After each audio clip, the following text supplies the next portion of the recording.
Damien Irvine, who's got a vast experience in sports administration and in rugby league sports administration with the Cronulla Sharks. And then so it'll all suddenly be a lot bigger. The conversation within that was also that fans will take a majority stakeholding in the club and be very involved in all the sort of key decision making within the club, which probably is appealing to a lot of people. If you remember last time, Lamb's bid fell down on source of funds being proven. The other thing, obviously, like we say, the players leaving. I want to just get your views, I suppose, on the players that have left. So it started with Jason Walton, didn't it? Yeah, he was James Clare we sort of knew was leaving, but he wasn't formally announced until later in the process. How do you feel about that one? Well, James Clare's a Super League quality player. He deserves to be playing in Super League, and I thank him for his service, and you can't blame him for leaving at the time he left. Jason Walton, Tom Alberson, Walton to Featherstone. Jason Walton, you can't miss what you never had. And Tom Alberson to the Widnes Vikings. Alberson being the first of the sort of Bulls bred players that goes. You then see Alex Mellor leave to Huddersfield and Adam O'Brien follow him along the same way. And Chris Wellham, who was one of the Bulls' best and most important player last year, he's gone to join Salford, so he's back in Super League. Yep. So I guess the ones you'd feel mostly about there is Alberson, Mellor and O'Brien. Less so Alberson. He's very workaday. I think he's gone to the perfect club for him, a workaday club. I don't think he's, you've got to credit anyone who puts the shirt on, but he was never my favourite player. Let's put it that way. Alex Mellor, however, was real hot prospect, as was Adam O'Brien. He was one of our ones to watch in the first season of Super League, wasn't he? And I sincerely hope that these young lads that have come through the Bradford Academy, who have been associated with the club for as long as they have, who are no doubt hurting that the club has ceased to trade and have had to make these decisions. I sincerely hope that they go on to have wonderful professional careers and benefit from being within a stable organisation and benefit from the calibre of coaching that they'll receive from someone like Rick Stone at Huddersfield or someone like Ian Watson at Salford, who's proven himself to be a very capable coach, and that they go from strength to strength. That's what I'd like to see for them. Have you not sent any messages to your Facebook friend Adam O'Brien over all of this? I just muted him. I had to mute him. No, I haven't sent any messages to anybody or got on board with that. The closest I came to sending a message to anybody during this whole debacle was Alex What's-His-Face, who does Rugby AM, who halfway through it all, Alex Simmons, who him and Mark Green are the only two, what I can see, are members of the West Yorkshire Tottenham Hotspur supporters club, and he posted a little selfie of him and Mark Green together having a jolly old time talking all things Tottenham Hotspur. So fuck those guys. But apart from that, it's pretty fucking raging at that point. But these boys they've got to go and make their money, haven't they? Leave them to it. I don't begrudge anyone who's done it. I'm not suggesting you do. I didn't mean it in a negative context at all, Tom. Oh, so you did? Oh, right, I see. So did I wish him luck? Yeah. It was like Donald Trump in him. Not trying to be horrible. Oh, I was on the verge of it, but it's just left me, like I say, it's just left me numb and without sentiment for it, really. So, as I say, I think O'Brien could go on to do very well at Huddersfield. I certainly think Alex Mellor will go on and will do very, very well indeed. So I see O'Brien playing a similar role at Huddersfield to the role that Brad Dwyer plays at Warrington, and Alex Mellor will be a very capable second row / utility centre for the Giants as well, given some time and a bit more development. So good luck to them. And of course they know half the team there anyway, because Lee Gaskell's there, Dale Ferguson's there, Paul Clough's there. I'm sure I'm forgetting a couple. Craig Kopchak's, he's at Salford now. Yeah. Anyway, there's plenty of people that give him a lift out there. Adam Sidlow's another that lad. Adam Sidlow's got to Toronto.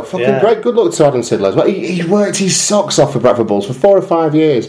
Did Sidlow, coming from Salford, cracking player, ultimate consummate professional, put big minutes in at prop. Good luck to the guy. Good luck to him, and he's broadened his horizons. He's going to go play abroad and experience the whole Toronto thing. So, fucking great luck to the guy. Then just last touch on players. Then what about the speculation of other players that might be leaving? Some of the overseas signings, people like Kieran Moss, are talked about as being. Well, Kieran Moss have been linked with a couple of Super League clubs, high-end Super League clubs as well, with good reputations. And hasn't signed for anybody yet, although he has the opportunity to do so. I do think he's a fantastic little diamond in the rough that Rowan Smith has brought into the club. And if we can retain him, if there is no we, but if a new Bradford rugby team can retain him, that is going to be a real coup for that organisation. The same with Dane Chisholm, the same with the experience that someone like Leon Price has as well.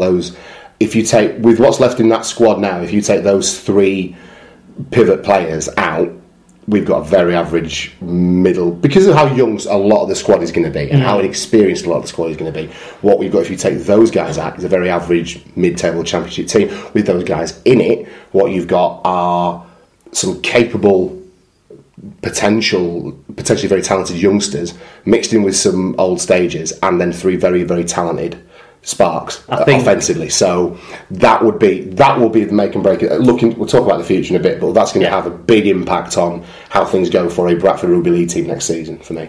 Okay, like you say, we'll touch on the wider future later on, and it's probably, we've had a lot of your thoughts. Have you got any final thoughts on the past and very recent present? The past and very recent.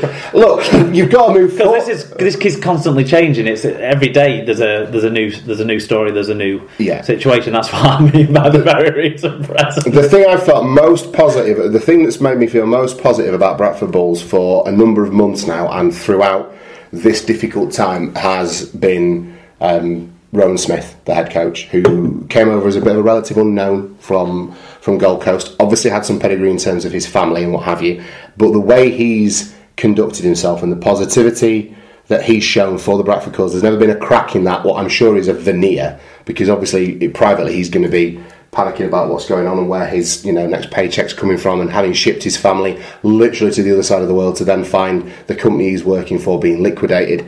I think the way he's carried himself is the mark of the man, and I'm very proud to have had him associated with the rugby organisations that I follow. If we retain Rowan Smith, that again is going to be a really important thing for a Bradford Rugby Club, because he's already shown, first of all, some nous in terms of recruitment, and secondly, a real enthusiasm and desire to develop young talent. And I think if you're starting again in the Championship, tread water for a year and go to League One, then the money will need to be pumped into that academy and those young players and bringing them on, because that's where you'll lay your foundation, and that's something that Rowan Smith seems very pro. And something that Bradford have actually seemed to have been doing correctly in the last 18 months, 2 years. Absolutely. We've got some phenomenally talented kids. There's like Brandon Pickersgill, who comes very highly rated. Below him, there's a lad called Cameron Scott, who's a young half, who's probably one of the most highly rated young players in the country, never mind West Yorkshire or Bradford. He's very, very well thought of. We did very well to keep him on our books when your mob was sniffing around him. I believe Leeds have been interested as well. So there's seeds there, there's potential. We just have to kind of almost hunker down around it and then build something from the shell of what remains. What I'm getting is you really don't want to talk about the past anymore. There's no point. There's no absolutely. Look, the people that come in and take over at Bradford Bulls will need to learn the lessons from the past. It doesn't take a battle-hardened, jaded Bulls fan to tell you what needs to be done. Nope. There's no point in dwelling on that and rehashing it. Learn the lessons from it and don't repeat them. Not repeating them seems to have been something we've struggled with. Do you think, shall we move on now and get the views of other fans then, and round this out a little bit more with those sorts of things? Yeah, let's make some late night phone calls.